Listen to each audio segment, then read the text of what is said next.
Hello, my name is Franklin, and I'm with the Gadget Guys from RadioShack, and I'm really looking forward to picking Steve's brain because he does iPhone and iPad repair. Steve, welcome to the program. Thank you. All right, so I have a lot of questions to ask you, but I'm going to start with one that I think would be interesting to people in Grove, Oklahoma. Why did you come to Grove, Oklahoma? I'm actually a native born to Fairland, so the work here is what draw me here, and the lake. Okay, well, I think a lot of people like coming for the lake, so that would be kind of typical. But that's interesting that you like this area so much that you've been here a long time. All right, well, Grove's a nice place. Okay, so I want to ask you this question that I think would be interesting, at least to me. What was one of your greatest challenges in doing iPhone and iPad repair?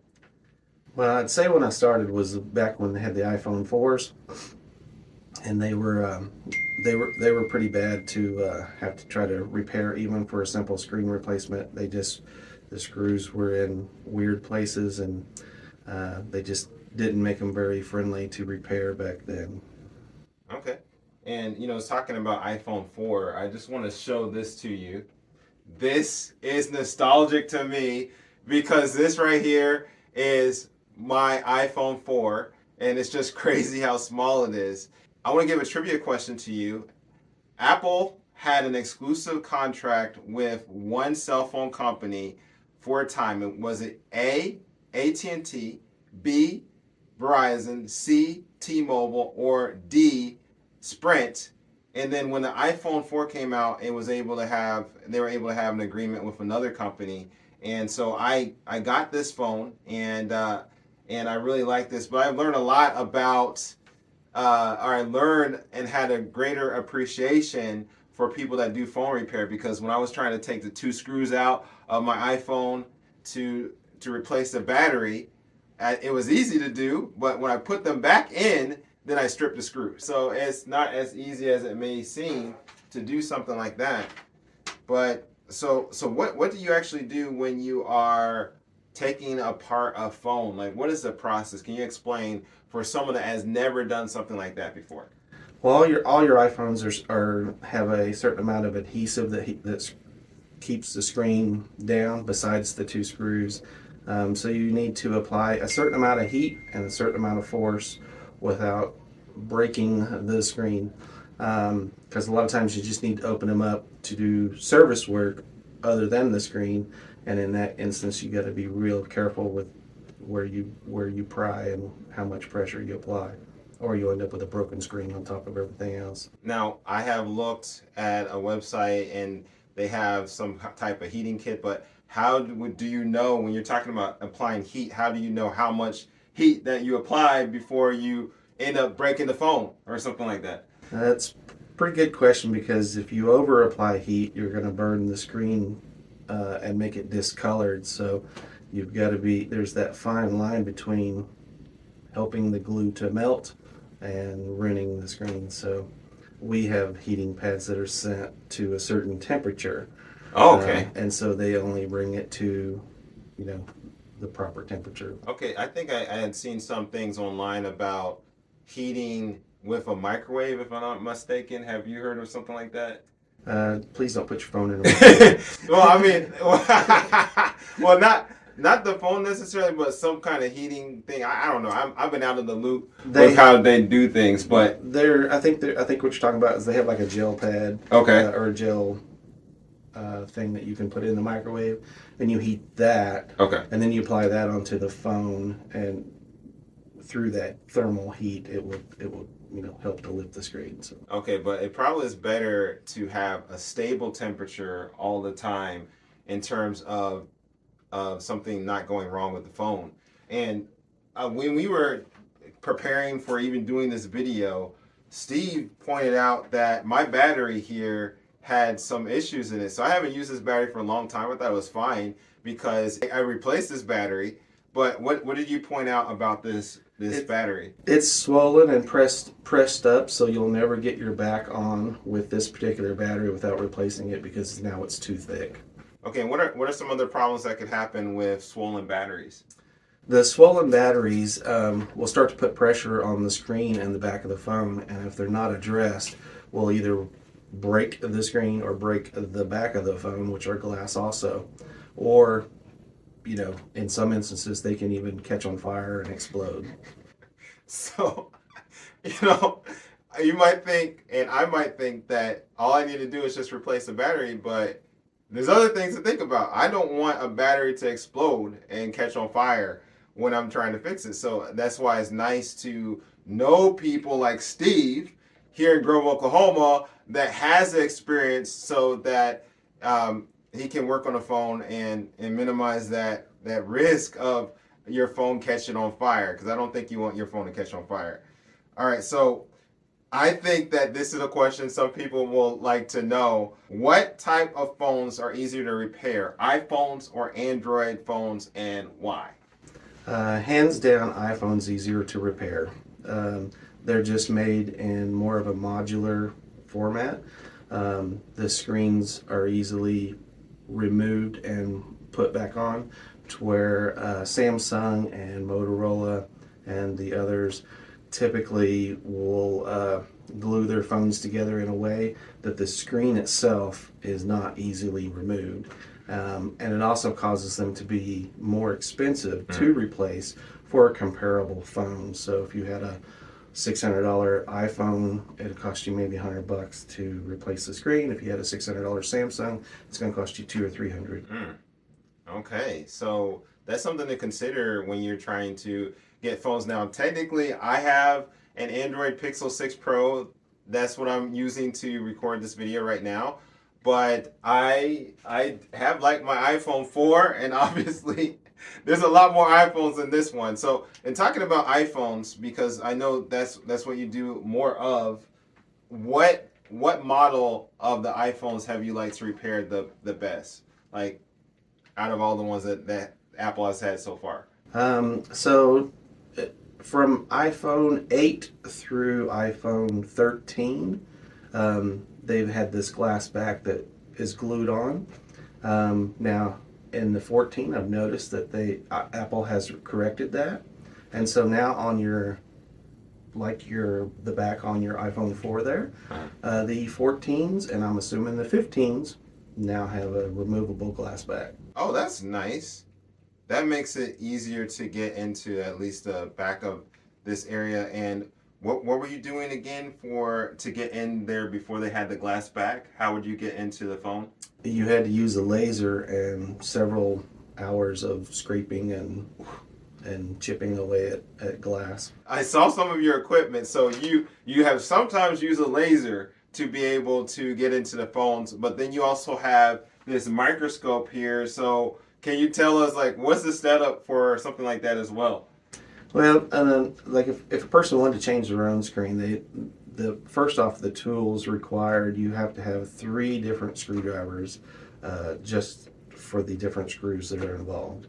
You're going to need a pretty precision pry bar that's able to fit between the screen without breaking the screen.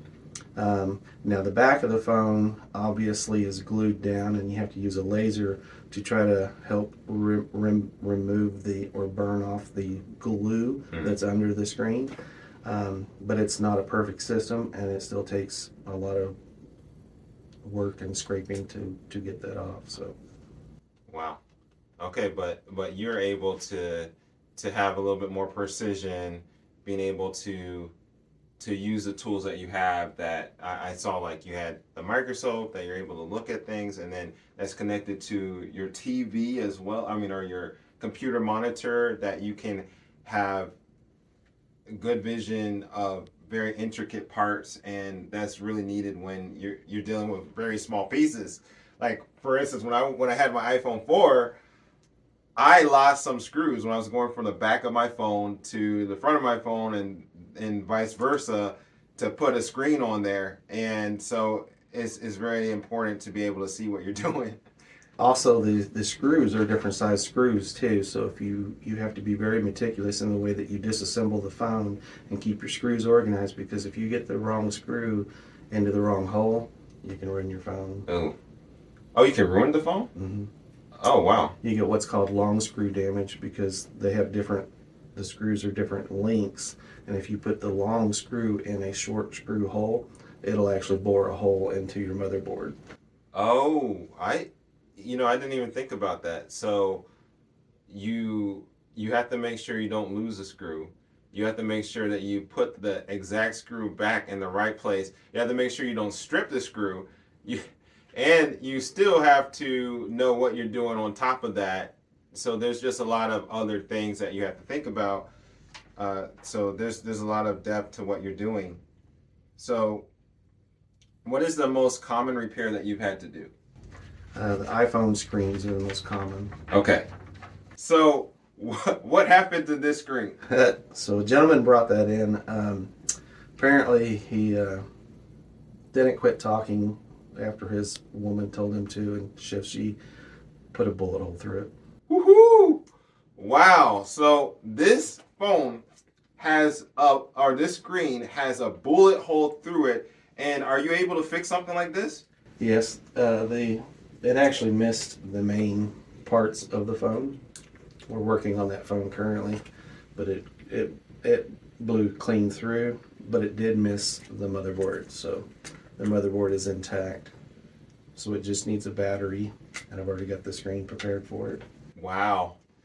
So some people might think that if you have a screen shattered like that and you have a bullet that goes through your phone, that it is unfixable. But here with the Gadget Guys and Grove, Oklahoma from RadioShack, they can help with very hard cases just like that. So I think that's really inspiring as well.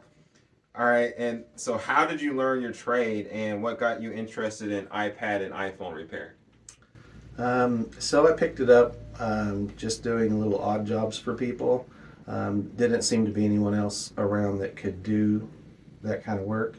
And so it just built from there. So I started gathering the knowledge that I could.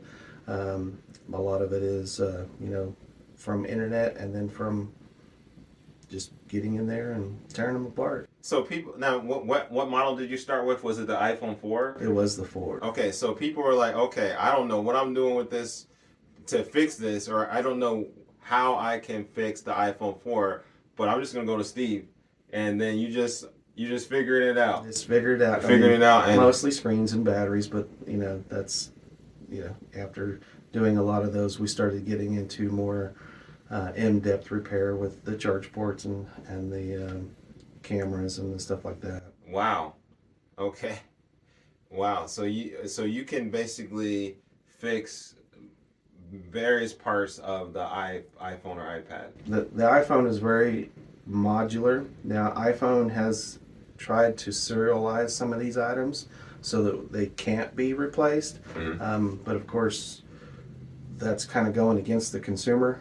Mm-hmm. And there are some laws out there now that protect the consumer some, and then there's more on the books that they're trying to get through so that parts are more readily available as an aftermarket, so that these phones don't just end up in the landfill just because some screen or something's wrong with it. Okay. Wow. Okay. And then how do you adapt to various changes with the iPhones that happen every year? So we're in the time where a new iPhone is coming out and etc. But the iPhone changes every year. So how do you adapt to that? So as the time has went on, the phones themselves have gotten more tough and more durable, and so I do actually see less screen repairs because of that.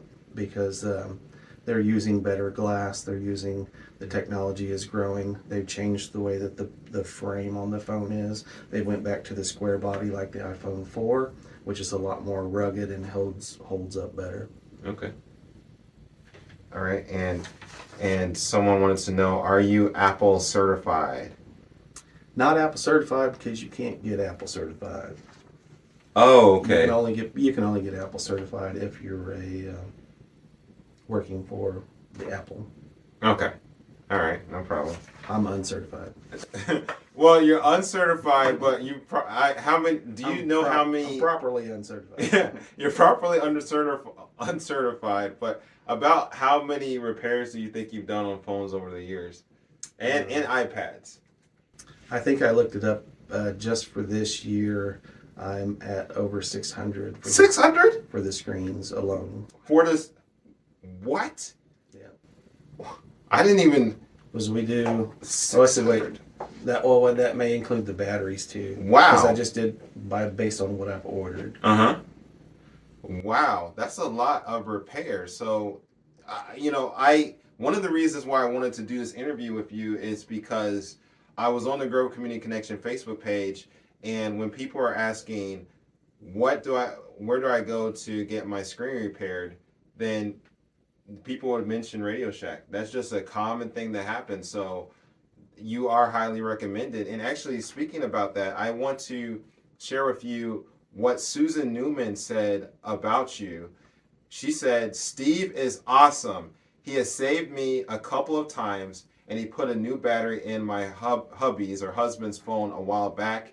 He has fixed Denny's computer as well. Denny is her husband. And so you not only do the iPhone and iPad repair, but you also do computer repair as well. I don't want to get too much into computer repair, but I do want to say that you do that. But it seems like you do a lot of things. So I'm just going to try to focus this video a little bit. But I just want to go back to talking about batteries real quick, because I have really asked you a lot of questions about iPhones, but you also mentioned something about iPads as well, and being very careful about taking out the batteries for iPads. The iPads are glued down very good, and they are a difficult repair because of that, because they're so large and there is a large amount of glue. You can't really heat them because you could cause other problems because of the amount of heat that would be required. So you just have to pry in the right spot, and I use a little bit of alcohol as like a lubricant to help break up the glue. Wow. So what model of iPads did you start with, or iPad did you start with when you were beginning your iPad repair journey? I think it was the iPad 2 was my first. Okay. Air 2 or something like that. All right. And the iPads don't come out every year. I mean, they don't change every single year, but what has been your favorite model to fix with the iPads?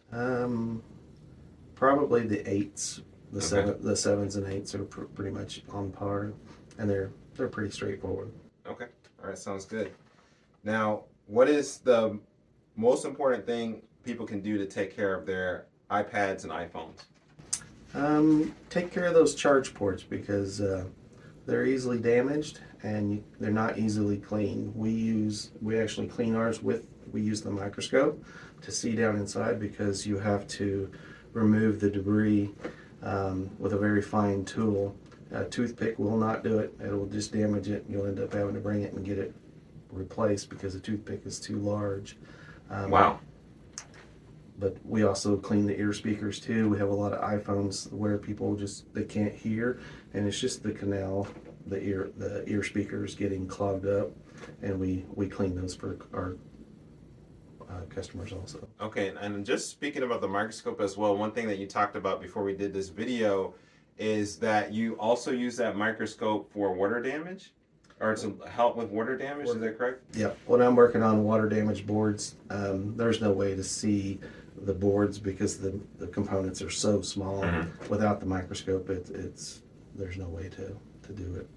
So you're using the microscope to see little individual water molecules or something, or particles or whatever? No, just looking for the individual capacitors, which are smaller.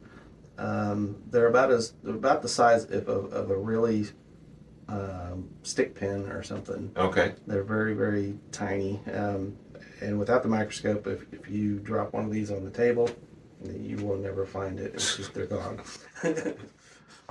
Wow. Okay, that seems very intricate. That is very intricate. And what advice would you give to someone looking to enter your trade? Just be willing to watch a lot of videos and have some patience, and I would seek knowledge from somebody that has a little experience. They could give you a few pointers to keep you from making those major mistakes and causing you to actually cause more harm to the devices when you're opening them and servicing them. Okay. Well, it's good to seek the wisdom and experience of other people. So I think that's excellent. I had another question that came from the Grove Community Connection Facebook page. What is the best way to prevent damage to phones? And yeah, I'll start with that one. So if you keep a good screen protector on there, that's number one. That helps protect the screen. Of course, your charge port gets clogged up, and that's just kind of goes with the territory. When you keep them in your pocket, they're going to get pocket lint. People that work in environments where there's a lot of dust and metal flakes, those all seem to accumulate down into the charge port. And like I said, and I wouldn't advise cleaning the charge port on your own. Just bring it about here. It's a quick and painless thing to get it done, and we'll have you in and out in a jiffy. Okay, and then now speaking of charging ports, this person actually had some questions, but you already answered one, which was, do you repair the charging port? Okay, but now this is a specific question for the Moto G, because this person has a Moto G. Do you repair the charging ports for Moto Gs? And then you already basically talked about how you properly clean the charging port, which would be just bringing it here basically. But someone was trying to think like, how can I clean a charging port for my Moto G? Like I said, I wouldn't advise cleaning it other than just maybe with some compressed air. You could try to blow it out. Okay.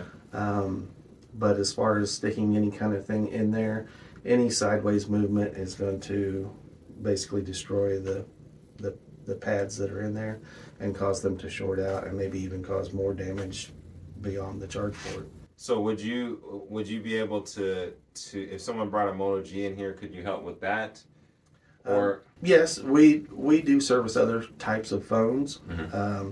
We just specialize in the iPhones, and we carry a lot of the parts for iPhones.